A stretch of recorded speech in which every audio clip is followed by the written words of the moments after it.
सुप्रभात बच्चों। मैं आशुतोष, आपका हिंदी शिक्षक, आज के कक्षा में आपका स्वागत करता हूं। आज हम व्याकरण पाठ के अंतर्गत रचना के आधार पर वाक्य रूपांतरण के बारे में जानकारी प्राप्त करेंगे। लेकिन उससे पहले हमें वाक्य किसे कहते हैं तथा वाक्य के कितने भेद होते हैं, इनकी भी जानकारी प्राप्त करनी चाहिए। तो आइए सबसे पहले हम जानते हैं कि वाक्य किसे कहते हैं तथा वाक्य के कितने भेद होते हैं।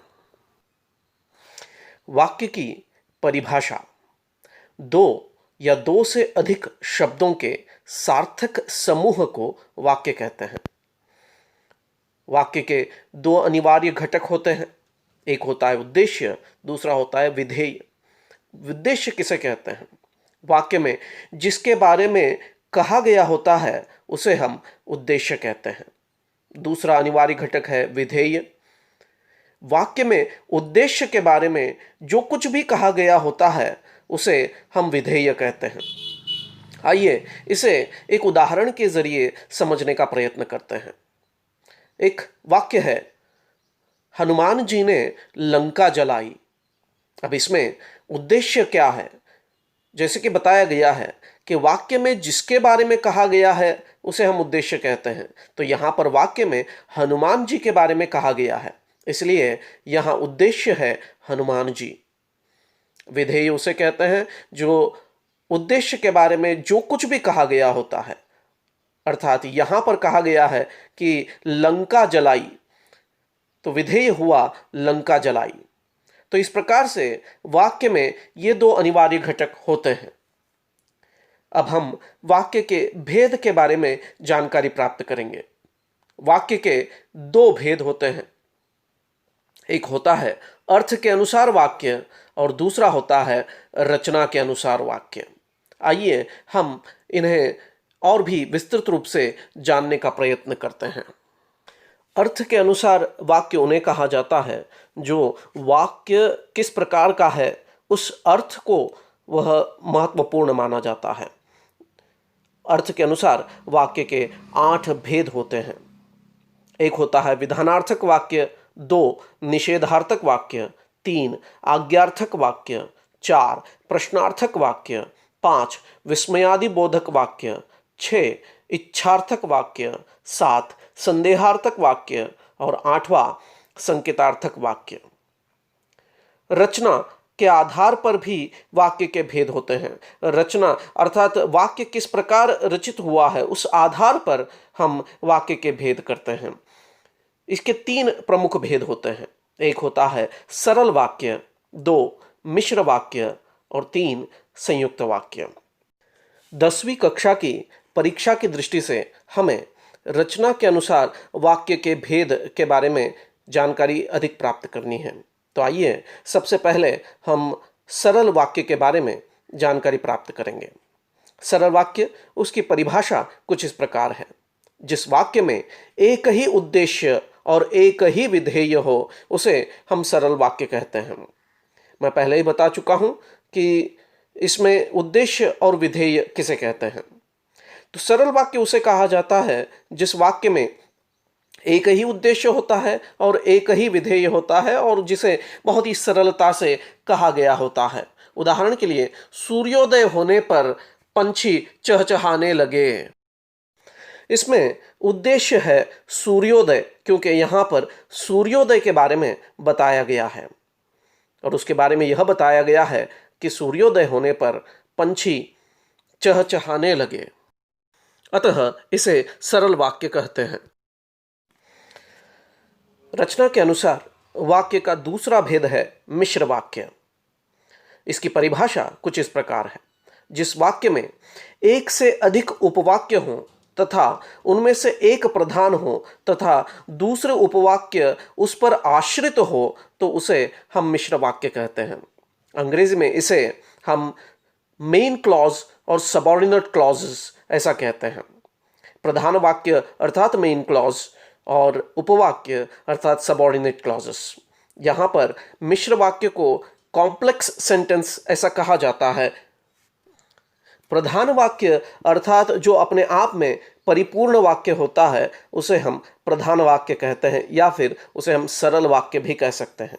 उपवाक्य जो दूसरे वाक्य पर आश्रित होता है या आधारित होता है और जो अपने आप में परिपूर्ण नहीं होता है उसे उपवाक्य कहा जाता है।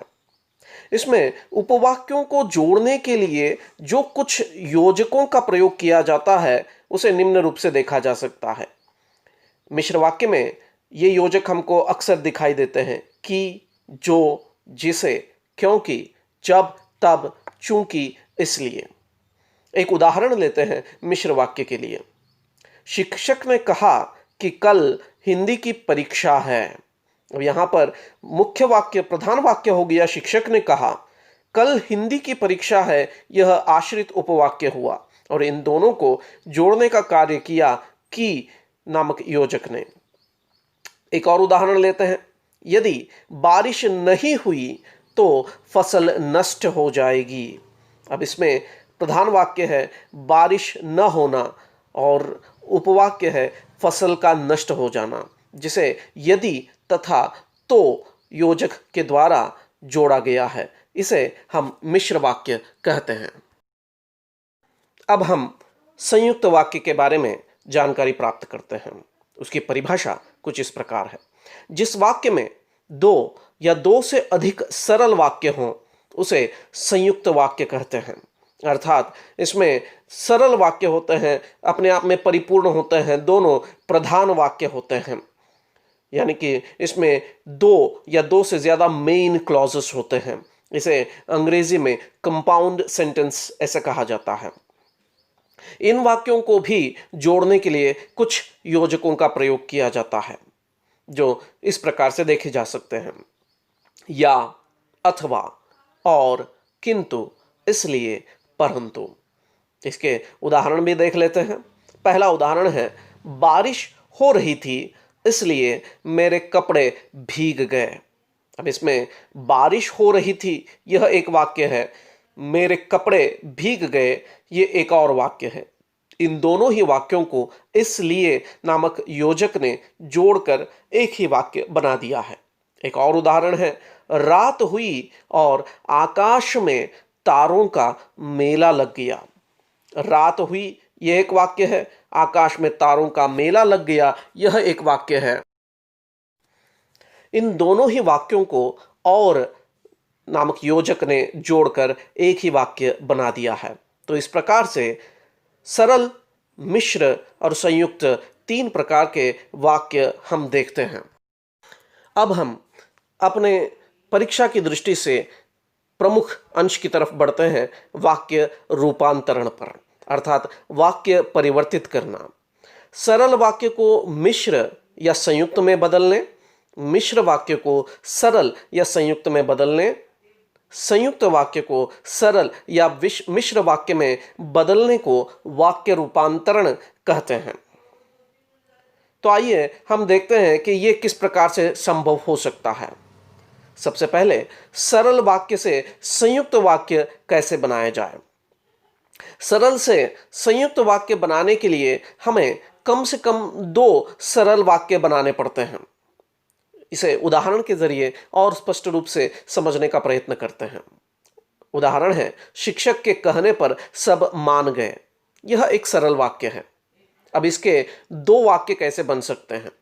एक है शिक्षक ने कहा और दूसरा सब मान गए। तो इस प्रकार से संयुक्त वाक्य कैसे बनेगा, तो वह यह है, शिक्षक ने कहा और सब मान गए।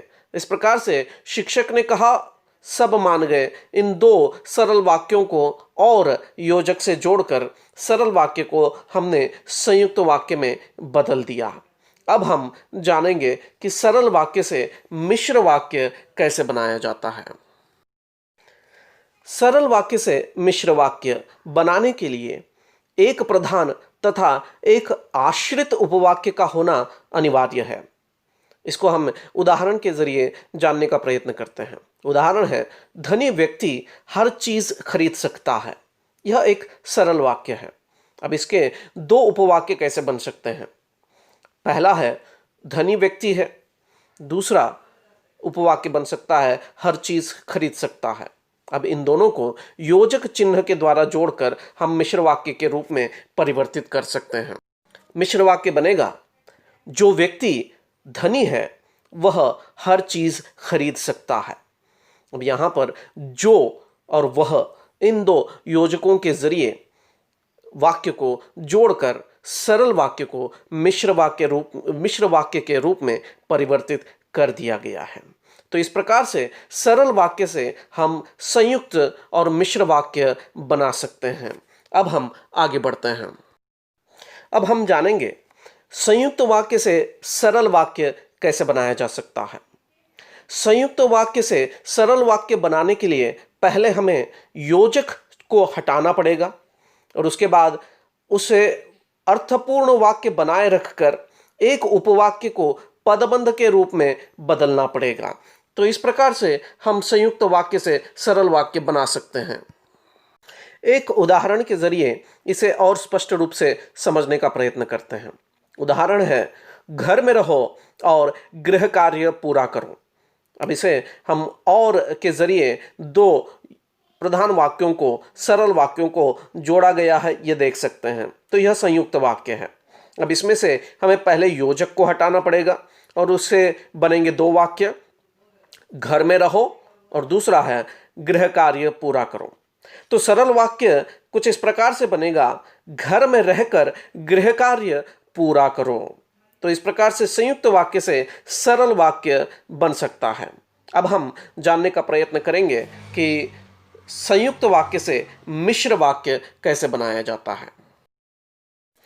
संयुक्त वाक्य से मिश्र वाक्य बनाने के लिए संयुक्त वाक्य के दोनों सरल वाक्यों को दो आश्रित उपवाक्य में परिवर्तित करना पड़ेगा। इसको उदाहरण से और स्पष्ट रूप से समझने का प्रयत्न करते हैं। उदाहरण है, रात हुई और चांद खिला। अब इसका मिश्र वाक्य कुछ ऐसे बनेगा, जैसे ही रात हुई चांद खिला। तो इस प्रकार से संयुक्त वाक्य से मिश्र वाक्य बनाया जा सकता है। अब हम मिश्र वाक्य से संयुक्त वाक्य कैसे बनाया जा सकता है, इसके बारे में जानकारी प्राप्त करते हैं। मिश्र के दो उपवाक्यों को सरल वाक्यों में बदलकर जो योजक चिन्ह है उसे वाक्य के साथ जोड़कर संयुक्त वाक्य बनाना चाहिए। उदाहरण के लिए, जब शीला बाजार गई तो पुस्तकें खरीद लाई। अब यह है मिश्र वाक्य। अब इसके जो दो वाक्य हैं वो एक है शीला बाजार गई और दूसरा वाक्य है पुस्तकें खरीद लाई। अब इसको संयुक्त वाक्य में जुड़ने वाले योजक का प्रयोग करके संयुक्त वाक्य के रूप में परिवर्तित किया जा सकता है। तो संयुक्त वाक्य कुछ ऐसे बनेगा, शीला बाजार गई और पुस्तकें खरीद लाई। अब हम जानेंगे कि मिश्र वाक्य से सरल वाक्य कैसे बनाया जाता है।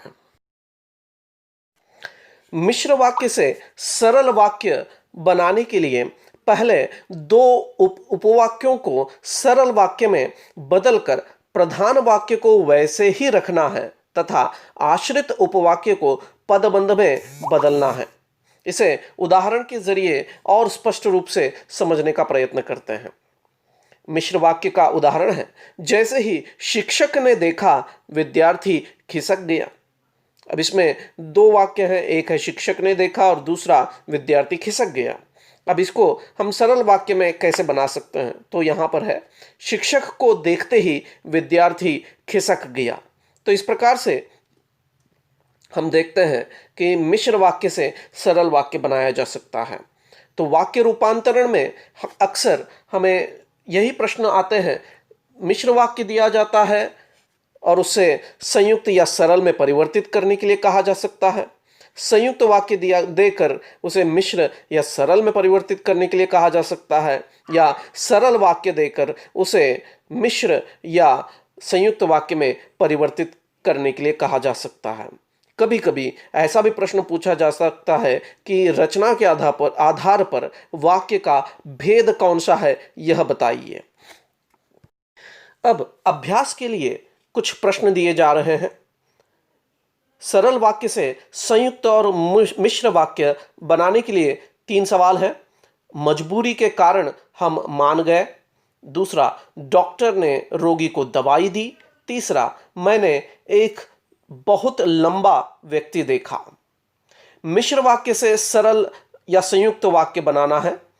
चूंकि वह अपराधी था इसलिए उसे सजा मिली। अगला सवाल है, जो व्यक्ति सच बोलता है उसे कोई डरा नहीं सकता। तीसरा सवाल, जब सूर्य निकला तो आकाश में तारे छिप गए। अब संयुक्त वाक्य से सरल और मिश्र वाक्य बनाने के लिए 3 सवाल। पहला सवाल, मैंने बालक को रोते हुए देखा और उससे रोने का कारण पूछा।